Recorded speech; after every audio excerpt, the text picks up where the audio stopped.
오늘도 클릭해주셔서 감사합니다. 구독과 좋아요 부탁드립니다.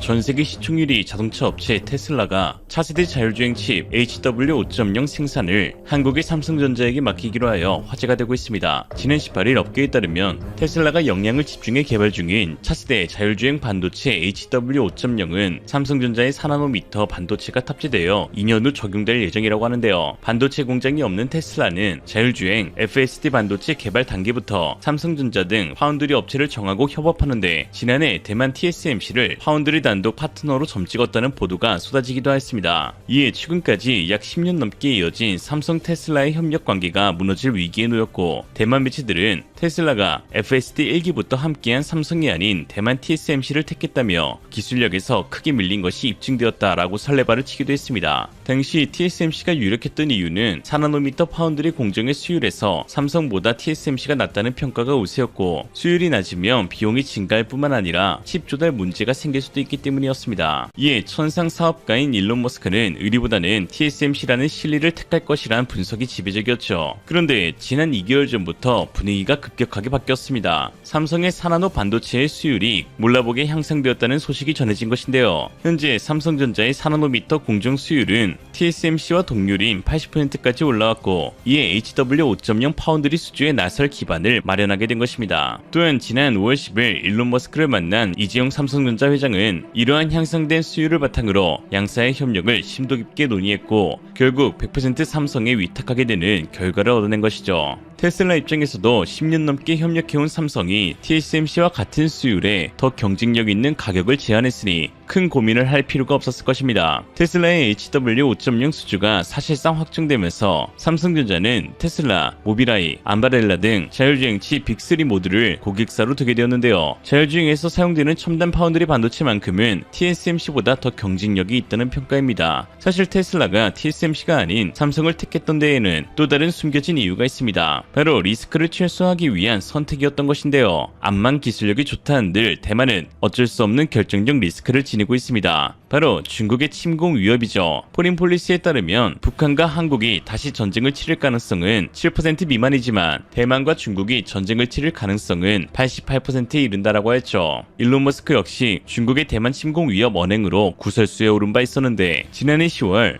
가디언 통신에 따르면 머스크는 대만을 홍콩과 같은 방식으로 특별행정구역으로 삼아 통제권을 중국에 넘겨주면 양안 갈등을 해결할 수 있다라고 했습니다. 그러면서 이대로라면 대만과 중국의 갈등은 불가피하다라고 했는데요. 머스크의 이러한 제안은 그동안 중국이 주장해온 일국양제와 동일한 것으로 이에 중국에서는 네 말이 옳다 하오 라며 박수를 보내고 있고 대만에서는 이게 또 뭔 개소리야 라며 분노하고 있습니다. 실제로 발언 직후 중국 주미대사는 평화통일과 일국양제만이 대만 문제를 해결할 최선의 방법이라고 했으며 주미 대만 대사인 하시오비 킴은 대만의 자유와 민주주의는 사고팔 수 있는 것이 아니다 라고 반박했습니다. 대만 내부에서도 전 대만 총통, 야당 대선 후보, 여당 대선 후보 너나 할 것 없이 일론 머스크를 두고 돈에 미친 장사꾼이라고 비판하였죠. 머스크 입장에서는 일국양제로 인한 갈등 완화가 테슬라의 리스크를 줄일 수 있는 방법이라고 본 것인데요. TSMC 반도체만 고수해온 애플과 달리 아류인 삼성 파운드리를 택했던 것도 이와 같은 리스크를 줄이기 위해서죠. 또한 최근에는 사실상 거의 확정적이었던 인도네시아 배터리 공장을 돌연 취소하여 말레이시아로 방향을 선회하려는 움직임을 보이고 있어 인도네시아의 속이 발칵 뒤집히기도 했는데요. 해외 매체 모던 디플로맷의 5월 27일 기사 테슬라의 인도네시아 투자 취소에 대한 비하인드라는 제목의 보도에서는 다음과 같이 말하였습니다. 최근 테슬라는 인도네시아에 투자하는 대신 라이벌 말레이시아에 전기차 공장을 구축할 것으로 보인다. 인도네시아는 테슬라의 니켈 우상권 등의 제안으로 집중적으로 로비를 해왔지만 이 제안은 테슬라 공장을 인도네시아로 끌어들일 만큼 설득력을 가지지 못했다. 테슬라의 경우 가장 우선시했던 것은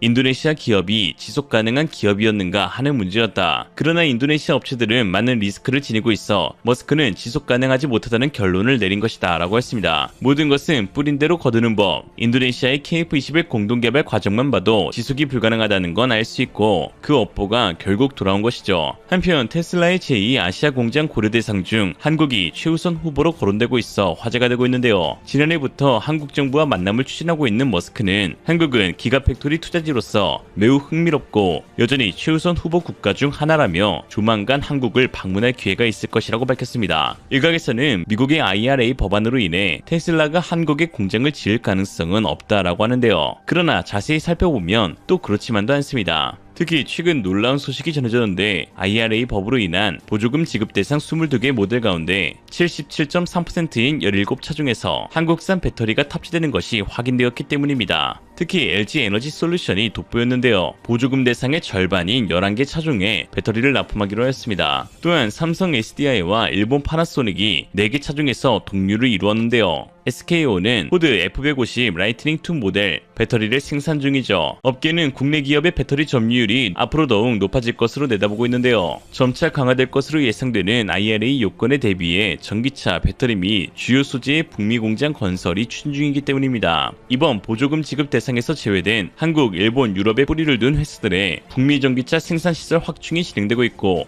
이들 상당수는 현지의 배터리 생산량을 확대하고 있는 한국 기업으로부터 공급받게 되죠. 현대차, 기아, 현대모비스 등은 최근 이사회를 열고 SK온과 북미 배터리 공장 설립 안건을 가결했는데 조만간 추가 이사회를 열고 LG솔루션과의 안건도 다루게 됩니다. 원래 파나소닉의 의존이 컸던 도요타, 혼대 등 일본 완성차 회사들도 파나소닉의 납품에 문제가 생기자 LG에너지솔루션과의 파트너십을 바탕으로 북미 공약을 준비하고 있습니다. 이는 유럽의 상황도 다르지 않은데요. 폭스바겐은 북미 전기차 생산 개시에 발맞춰 SK온 조지아 공장에서 조달하는데 추가 수요분을 위해 국내 기업과의 JV 설립을 논의 중이라고 알려졌습니다. 이 밖에 스텔란티스 산하 브랜드들은 이미 LG 에너지 솔루션, 삼성 SDI 배터리를 탑재하고 있는데 이번 IRA법 발효로 배터리 공장 1개소를 추가하는 방안을 논의하고 있고 실현되면 국내 기업의 수주가 거의 확정시됩니다. 테슬라 역시 최근 4680 규격의 원통형 배터리를 채택하면서 새로운 전환을 맞이하고 있는데 46파이 원통형 배터리는 한국의 LG 에너지 솔루션과 삼성 SDI가 세계 최고의 기술력을 확보하고 있고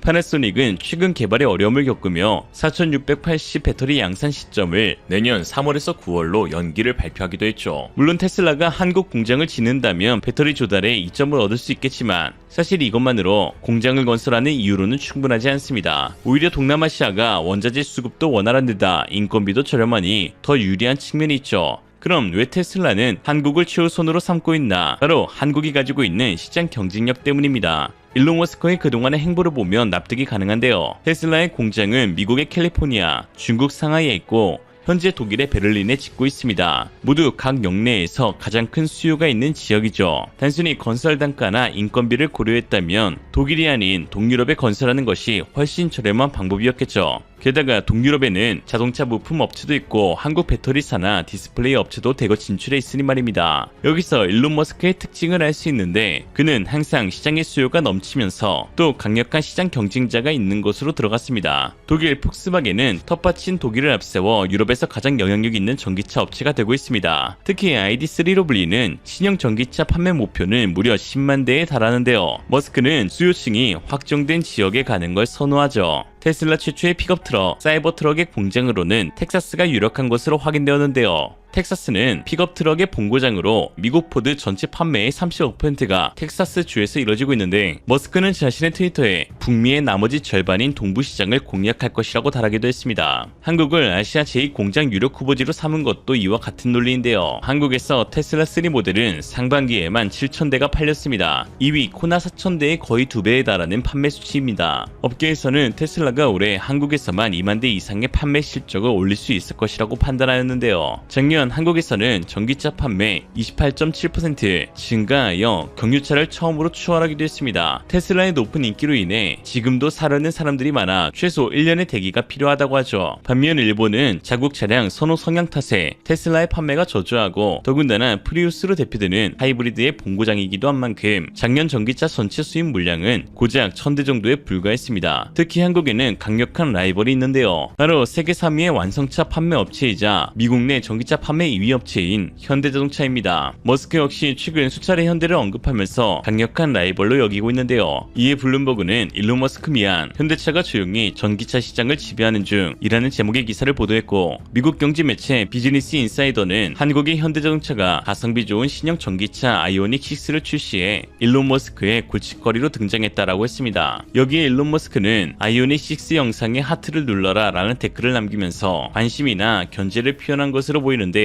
사실상 선전포고를 한 것이라 볼 수 있죠. 만약 테슬라가 한국에 공장을 짓고 대량으로 전기차를 생산한다면 이는 현대차의 전기차 개발 전략에도 큰 자극이 될 것이며, 무엇보다 현기차를 정점으로 하는 한국 자동차 부품업계의 수직 통합 구조에서 좋은 쪽으로 변화가 일어날 것으로 기대됩니다. 한편 트위터의 일본 네티즌들은 한국은 기업을 운영하기 좋은 환경이 아니라며 한국인들의 안 좋은 특징을 나열하여 논란이 일고 있는데요. 다음과 같습니다. 거짓말을 잘하고 앞뒤가 다르며 주관이 없어 분위기에 휩쓸리고 억세며 거칠어서 다루기가 힘들다 라는 것이었죠. 그런데 말입니다. 우리가 거짓말을 잘한다 한들 중국보단 심하지 않고, 앞뒤가 다르다 한들 일본보다 심하지 않을 것이며, 주관이 없어 의존증이 있다 한들 대만보다 심하지 않고, 억세고 거칠어 다루기 힘들다 한들 북한보다 심하지 않으니 아시아에서 아무리 찾아봐도 한국밖에는 손잡을 국가가 없는 것 같습니다. 반대하면 중국계 북한인과 결혼한 대만계 일본인. 이상으로 리얼리즘이었습니다. 여러분의 생각은 어떠신가요? 신미하고 지혜로운 여러분의 의견을 지금 댓글에 남겨주세요. 감사합니다.